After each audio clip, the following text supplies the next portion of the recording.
நீங்கள் விதிகளை பின்பற்றினால் வாழ்க்கை உங்களுக்கு பரிசு தரும் என்று சொல்வார்கள். ஆனால் உண்மையில் நடந்தது என்ன? நீங்கள் பொறுமையாக இருந்த ஆசனங்களை யாரோ பிடித்துவிட்டார்கள். நீங்கள் காத்திருந்த வாய்ப்புகளுக்குள் யாரோ சென்று விட்டார்கள். நீங்கள் நியாயத்தை நம்பியிருக்கும்போது மற்றவர்கள் நடவடிக்கையை நம்பி போராடியிருக்கிறார்கள். நியாயம் என்பது ஒரு கதை. வாழ்க்கை என்பது ஒரு போர்க்களம்.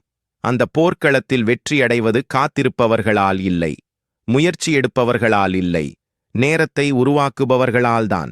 நியாயத்தை எதிர்பார்த்தவர்களின் வாழ்க்கை பெரும்பாலும் வருத்தத்தால் நிறைந்துள்ளது. ஏனெனில் வாழ்க்கையின் உண்மையை அவர்கள் தாமதமாகவே புரிந்து கொள்கிறார்கள். இன்று முதல் ஒரு விஷயத்தை மனதில் நிறுத்துங்கள். நியாயம் என்பது கிடைக்க வேண்டிய ஒன்று அல்ல, அது உருவாக்கப்பட வேண்டிய ஒன்று.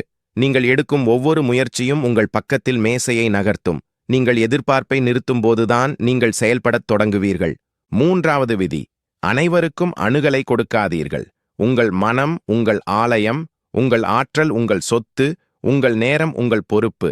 ஆனால் நீங்கள் அனைவருக்கும் அணுகலை கொடுத்து விட்டீர்கள். உங்கள் நல்ல மனநிலை, உங்கள் நல்ல எண்ணம், உங்கள் நல்ல பழக்கம்,